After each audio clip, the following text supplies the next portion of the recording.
In this subchapter or this subtopic, we are going to do the number conversion, so that those who are telling me how you can convert, you can always know there are different methods that can be used to change from one system to another.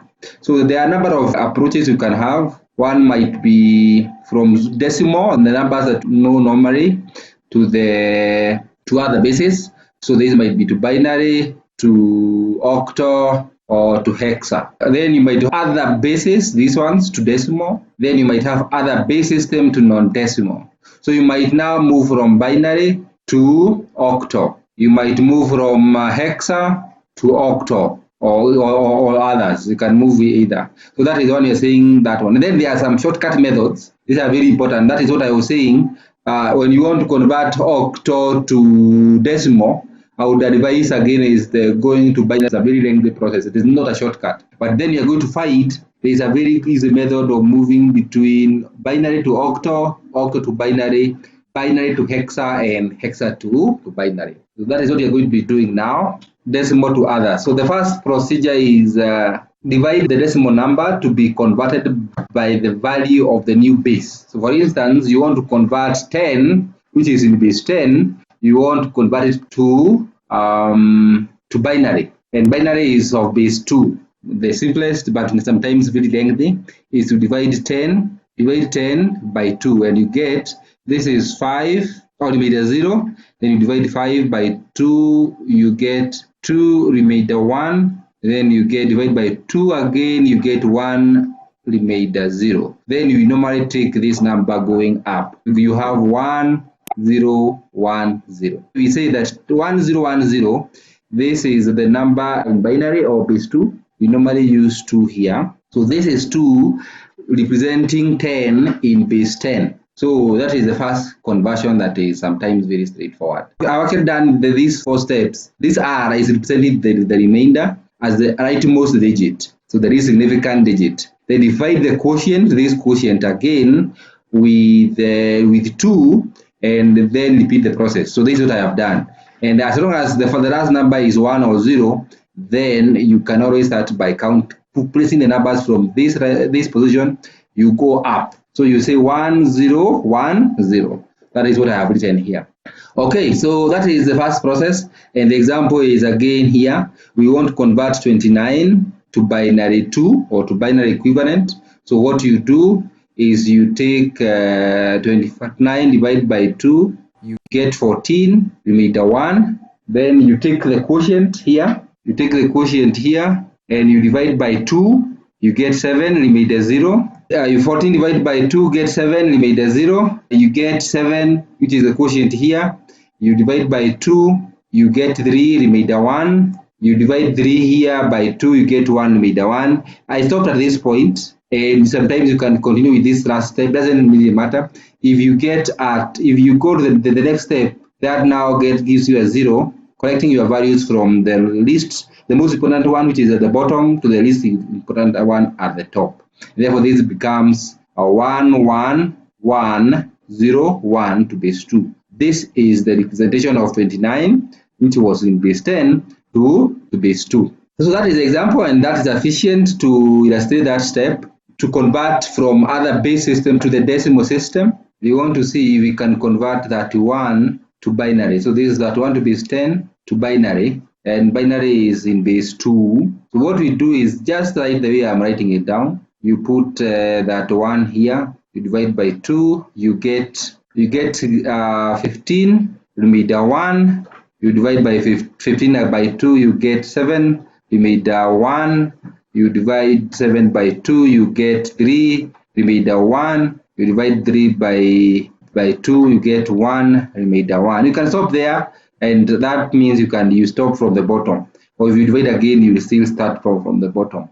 This will become 1, 1, 1, 1, 1. So there are 5 ones. This is to base 2. So this is how you represent that T1 in base 10 to binary. And now we are saying other base to decimal. So how you do that is you determine the column or positional value of each digit. This depends on the position of the digit and the base of the number system. Then multiply the obtained column value in step 1 by the digits in the corresponding columns, and then sum the products calculated in step 2, and the total is equivalent value. And we want to do this example. This is the same example that we used in our previous sub-chapter, where we are converting binary to decimal. So I want to create it again here. This is a bit simple, but again I want to show you that step. This is a very straightforward step. We first of all is to identify the base, and we can see this in base 2, and therefore we are going to be putting 2, 2, 2 here. You might not do that, but I'm just showing you that we are taking the base and putting it there. And then you raise each 2. We start with 0, 1, 2, 3, 4. And then the step 2 says we multiply this with this with that. This value, the whole of that value with this one. The whole of this value with this one. So don't get confused with that. So when we do that, you're going to say 2 to the power 4 is 16. So you 16 times 1, you get 16. 2 to the power 3 is 8. 8 times 1, you get 8 there. 2 to the power 2 is 4. You multiply by 1, you get 4 there. 2 to the power 1 is 2. Multiply by 0, you get 0. Get 0 there. And lastly, 2 to the power 0 is 1. You multiply by 1, you get 1 there. Then the last step is sum the products, which is summing them, and you get 29. So that is 29 represented in binary number, or what was in the binary number, you get 8 in decimal number. So that is rather, again, very straightforward. You can see that. So then we are saying other base system to the non-decimal number. So you might be told to convert octal probably to binary. So what do we do with that? The idea is the following. Convert the original number to a decimal number. That is first method. This is base 10. And then convert decimal number to the new base. So we already know how to do either of these. And therefore, the first thing is to convert this 25, which is in base 8, to the decimal number. How do we do that? You write 25, and you know it is in base 8 to the power 0, 8 to the power 1. So then you multiply this with this. So this will give you 8 to the power 0 is 1, times 5 becomes 5. I'm using the example so that you can see what we are doing. And then 8 to the power 1 is 8 times 2 is 16. You get there. Therefore, this becomes to power 10. That is the first step, which was converting to decimal. And then, because we want to convert it to binary, we follow the same procedure that we follow when you're converting a decimal number to binary, which is now converting 21 to binary, which is now divided by 2, you get 10, carry 1. The 10 divided by 2, you get 5, carry 0 all the way. And finally, we get this number. Then we say that this is 10101, which is in binary, which was as we were asked. Why are we starting from the bottom to the top? That is a convention. That is a rule that we use. So don't ask me why. Just know that this is the most significant bit, and this is the least significant bit. So in any value, we always take the most significant, and we order them in that order. So don't worry about why. Just know that is a convention that we normally use. You want to use a shortcut when converting binary to octal. It is normally a very simple method because when you are given a binary number and you want to convert it to become octal, like this one, you want it to become in octal, which is in base 8. The very simple process is to divide the binary digits into groups of 3, starting from the right to the left. So, for instance, this one, 10101. We want to divide these numbers into groups of 3s. So you start from the right, count 3 groups, and you say that is group 1. Then you go another group. So when the groups are done, then you know that you have finished your step 1, which is the grouping your zeros and ones to groups of 3. So this is the first group. The second step is to convert each group of 3 binary digits to one octal number. Over time, you get to know them offhand, and you know that this one, 101, is equivalent to 5. Somehow you'll know over time that you know that 0 is represented by 000, 1 is represented by 001, 2 is represented by 010, and all the way 5 is represented by 101, 6 is represented by 110, etc. So that is something you get to know over time as you do practice. So we are simply identifying that this 3 digits is equivalent to 5.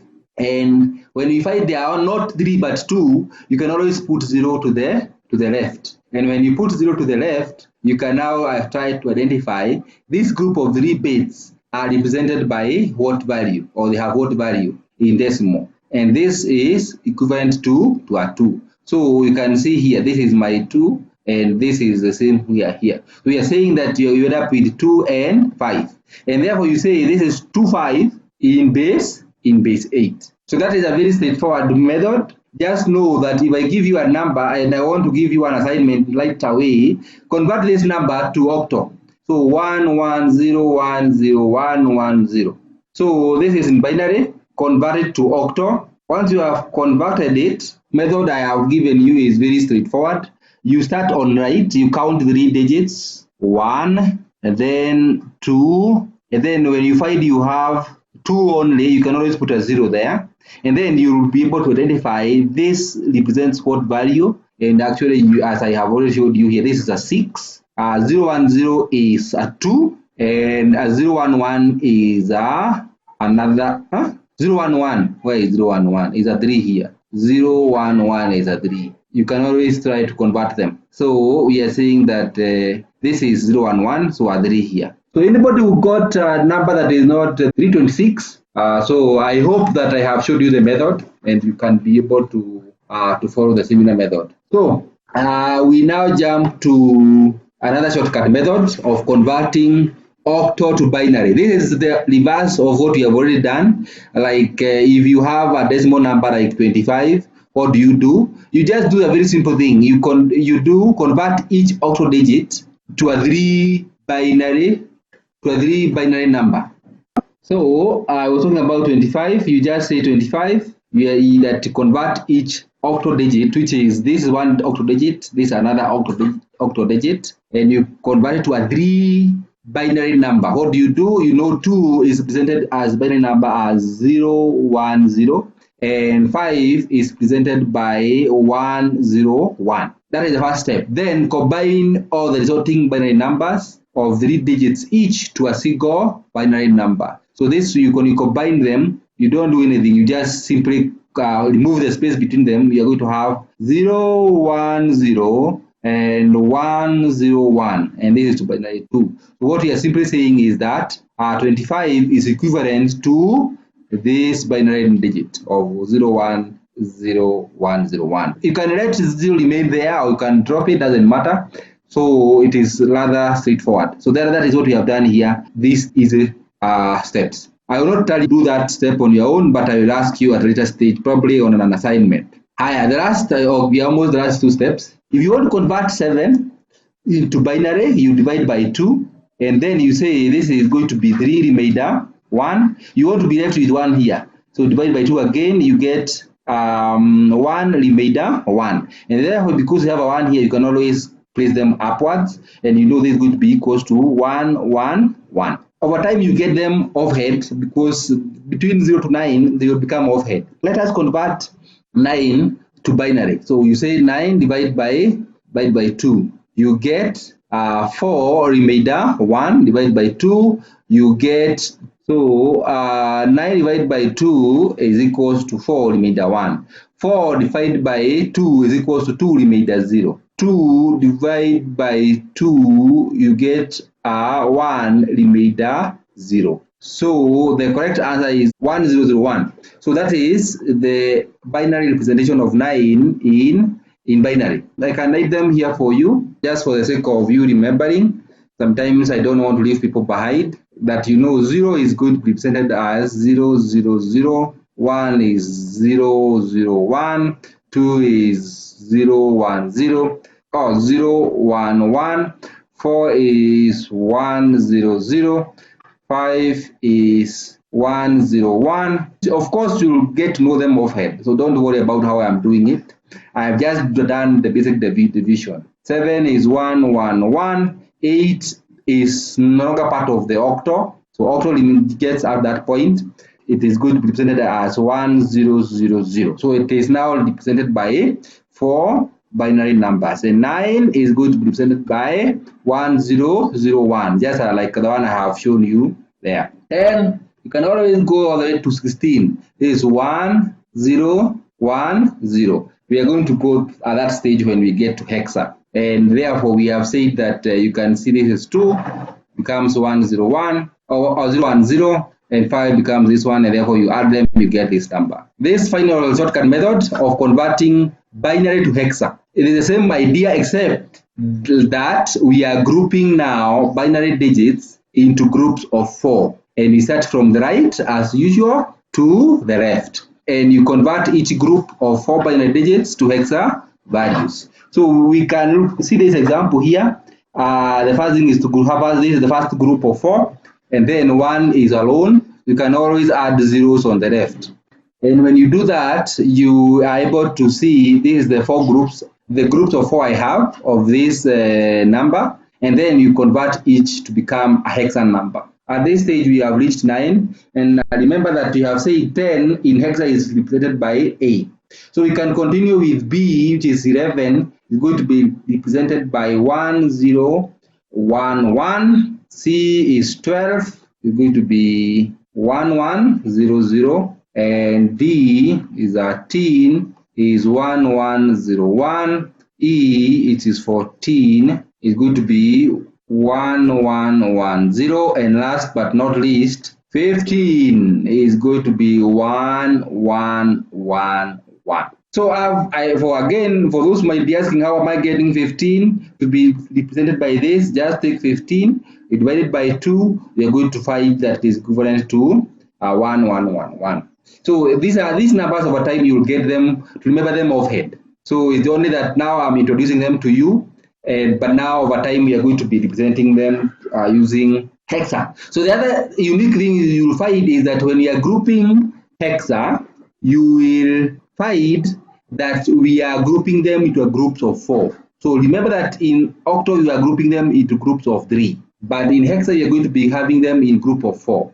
So if we are representing a 1 with 001, this one we are converting from binary to octal, but when we are converting to hexa, we are going to convert 1 to groups of 4 bits. So it is going to become 0001. We have added this 0 to the left. So when we are converting 7 was 111 in octal, but we are going to add a 0 when we are dealing with, contrary to when we were converting from binary to octal, we were using 3 digits, but now with the hexa we are going to be using 4 digits. So if it is a 1 in octal, you put 001, but in hexa you put an extra 0 to the left. So we can look at this example. We have this binary number, we want to convert it to hexa. What we do is we break it into 2, into this and this, and what that does is that we add, when we have a 1 alone, like here, we of course introduce 0 to the left, and therefore we want to try to convert this to or hexa equivalent, which is now a 5, and you can see this clearly a 1, and therefore we have 15 represented as in hexa format. So we are saying that 15 in hexa is equivalent to 11 in binary. And I will give you one quick exercise to do, and to see that you are able to do that.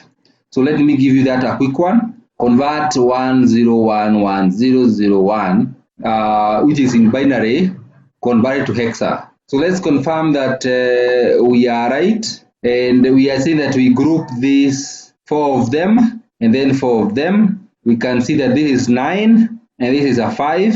So if you give me the answer as 59, you are correct. If you give me the other value, then you are wrong.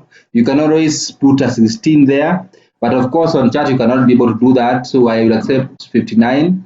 So our last method is a shortcut method from hexa to binary, which is the reverse of what we have done. So you simply, and you might have a hexa number like D1 in this 16. What you do, you break them into you break this hexa number, and each digit you represent it using 4 binary numbers. Then, so we know we can represent B as, is that 13? Yes, B is 13 from what we said. And then we know that 13 can be represented from our list that we have created as 1101. And then 1 can be represented as 0001. So you end up with combining these two numbers. Of course, they are using the example of 15. I'm using the example of D1. Therefore, you are going to end up with D1 being represented in the 16 being represented by 11010001. This base is not there. This is in base 2. So that is the example exercise that I will give you is convert 17, oh not 17, convert E7 in the 16 to binary. Straightforward, you first of all break this into 2. You see E and 7, you know that E is equivalent to 14. In binary, you can represent it as 1110. 7 in 4 bits can be represented as 0, 1, 1. And therefore, you just move this space here and you get your as 1, 1, 1, 0, 1, 1. This is base 2. So if you give me this answer, you are right. If you give me an answer, you need to revise your method.